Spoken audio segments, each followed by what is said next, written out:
Hello and welcome back to the Snap Revise YouTube channel. For this video, I have asked you your exam concerns so that I can try and tackle those and put your mind at ease just before the exam season kicks off. So over on our Instagram page, I popped something onto our story last week just to see what you guys are worried about at the minute to try and get an idea of what we can do to help. Thankfully, we got tons of replies. So basically what I've done is I've categorized each reply because there seemed to be some common concerns that kept coming up.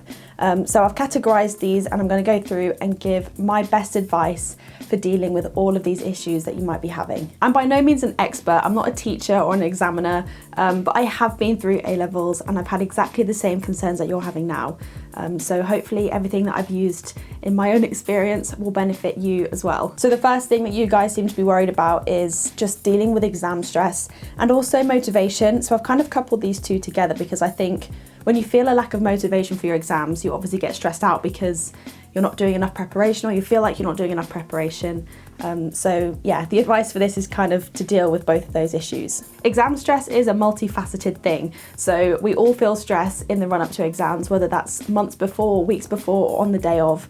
And then there's also the stress that you experience during the exam. To try and mitigate this, no matter what stage you're at, all I can recommend is doing loads of exam technique practice. So doing past papers under timed conditions and really getting familiar with having to work at a certain pace so that when you're in the exam, you're well rehearsed in that whole process. Also try to familiarise yourself with exam rules. Something that I used to stress about constantly in the exam was whether I was breaking any rules. It sounds silly because there aren't really that many rules set out, but as long as you know that you're satisfying everything that you should be doing as the student who is sitting the exam, that helps to minimise some stress. I'm talking about getting your equipment in order, making sure that all of your equipment is ready and that it is suitable for the exam. So remember, if you're taking in a water bottle, you're not allowed to have labels on it, just that kind of thing. This might be a particularly big issue for people sitting A-levels this year because you might not have had a proper exam experience.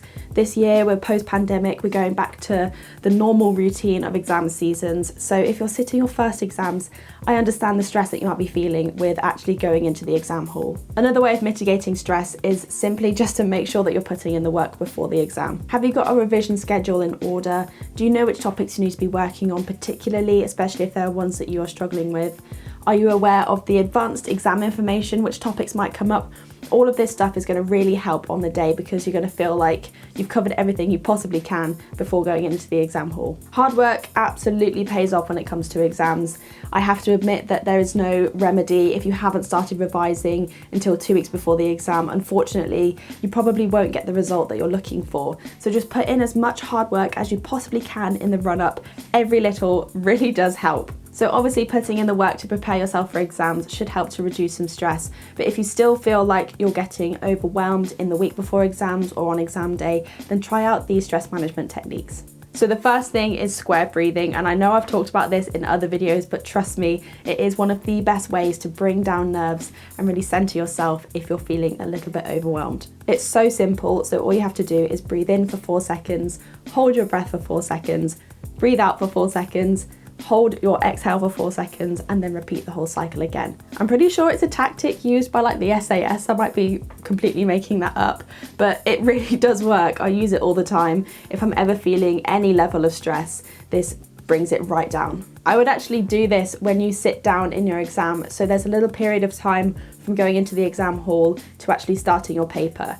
And for me, that's where I felt the most stress because you're kind of just waiting for it all to happen. So take that time to really calm yourself down so that you can get an excellent start on your paper. Another classic stress management technique is just walking. If you can get out at least once a day, go out and walk for 20 minutes, an hour, however long you want to be out for. If the weather's nice, you might want to stay out for longer. This just gets the blood pumping and releases all of those feel-good chemicals, and it's a really great opportunity to just zone out from exams for a while. Anything that you enjoy doing and anything that just allows you to have another output for your energy, so all of that nervous energy can be transformed into something a bit more productive. Another thing that you can do to try and manage your nerves is to just stay organised. So make sure that you know when each of your exams are, where they're going to be, so if there are different rooms in your school that exams are held, which rooms you need to be in, what time, what do you need to bring in, the equipment that you need for the exam, making sure you have all of this ready to go will help a lot with stress. I do want to say that stress isn't a bad thing. I think it's good to feel stressed for exams because it is a stressful experience, even if you have put in all of the preparation you possibly can. Just make sure that you can control the stress,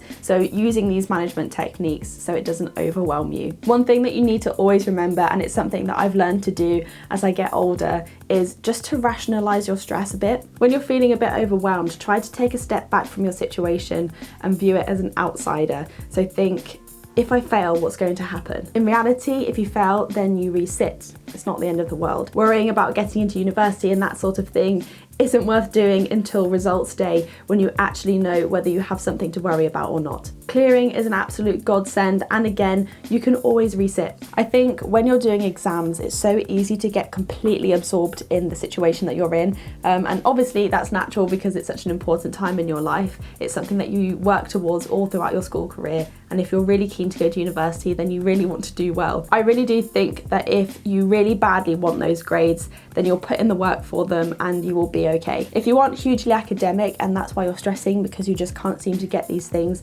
then university may not be for you anyway, and there are so many other options out there to get you into a career. You could do an internship or an apprenticeship, you could do a foundation degree which has a lower entry requirement, or you can go straight into the world of work. There's nothing stopping you from doing that after A-levels. You might want to get a job to save up to travel. All of these things are options open to you. University isn't the be-all and end-all, and if it is, you will get there eventually if you want it bad enough. Okay, so that's said for stress. Let's deal with motivation for exams. Now, this is something that I think all of us struggle with when we have a task to work on. So something that I learned during my A-levels and my university experience was that in order to build motivation, you have to build positive habits and reward these habits. I've made a video about this and you can watch that just up here. It's all about how you can build positive daily habits to help you get towards the goals that you've set for yourself for A-level revision. Remember that manageable bite-sized chunks are far better than sitting down for hours on end just ploughing through your notes. You're much more likely to actually finish a smaller revision session. It's going to be more focused, and if you have a reward planned for the end, then you will always look forward to revising. Our brains are actually very simple, and we can create these habits quite easily just by building in rewards. Set specific goals and a specific means of achieving them. So what do you want to achieve? How are you going to achieve it? And when will you achieve it by? So the next biggest concern that came up was managing your revision time, so knowing what to do and when. This completely depends on what stage you're at, so I don't know when you're watching this video, but the one thing that I will recommend is looking at when your exam is, identifying everything that you need to cover before the exam, and then kind of working backwards, so slotting in all of these topics that you need to cover into the time that you have available. The good thing, if you're watching this in 2022, is that there is the advanced exam information. So if you are really pushed for time and you can't cover your whole spec, then have a look at the advanced information topics. If you are even more pushed for time, then only go over the advanced information topics that you feel are your most wobbly. Remember that close to exam, active revision needs to form most of, if not all of your revision practice. So make sure that you're building in at least a couple or a few past papers per subject per week, so that you're getting in really solid revision practice. Honestly, giving advice on how to split your time between subjects is quite difficult.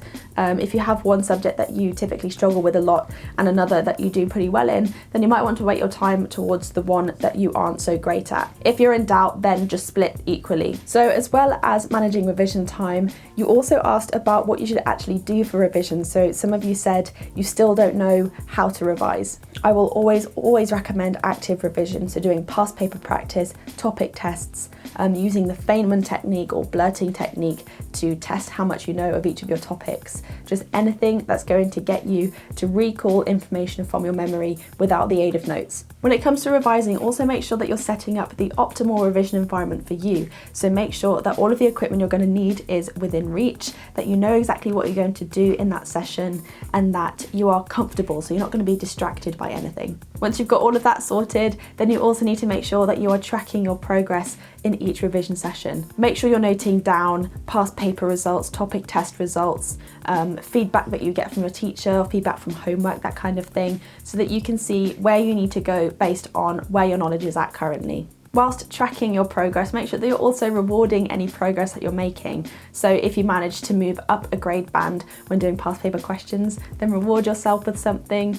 If you manage to nail a tricky topic that you usually really struggle to answer questions on, then plan something that you're going to enjoy. If you really don't know what to do for revision, then have a browse through our channel. I've already made quite a few videos now about different revision techniques that you can try out, and all of them, if you put them into practice regularly, should get you working towards the grades that you really want. That kind of leads in to the final concern that people had, which was just not knowing enough. Now, I think this is a natural part of exam preparation. I don't know anybody that went into an exam feeling like they were fully prepared and knew everything that they needed to know. If people are telling you that they are completely ready before going into the exam, then they are simply liars, because nobody ever feels ready for an exam, ever. As long as you've put in all the hard work that you possibly could and you've tried your hardest, then you will be rewarded. That's all you can ask of yourself: hard work and a healthy revision routine, and it should pay off. If you feel like you would benefit from cram revising just before the exam because you don't know enough, then make some super condensed notes that you can read through just before going into the exam hall. I did this for each and every single exam, so I'd have a flashcard or an A4 poster that contained all of the topics on it that I really didn't like or just couldn't get stuck in my mind, and I would go over this in the 10-15 minutes before going into the exam hall. I don't know if it helped. A few times topics came up which I had just read over on my notes, but it really did put me at ease before going into the exam hall, and it helps with the stress, which links all the way back to the start of the video. So that covers all of the concerns that you guys sent in. Thank you so much if you follow us on Instagram and sent in a response to that question that I popped onto the story last week. It is so helpful because we want to make content that will be of quality and of worth to you.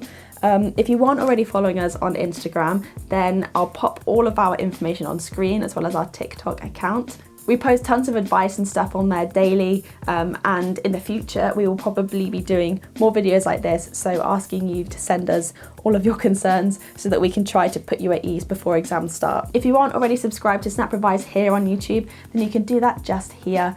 We have so much stuff to help you work through your revision. Like I said, I've made videos about different revision techniques and practices that should help.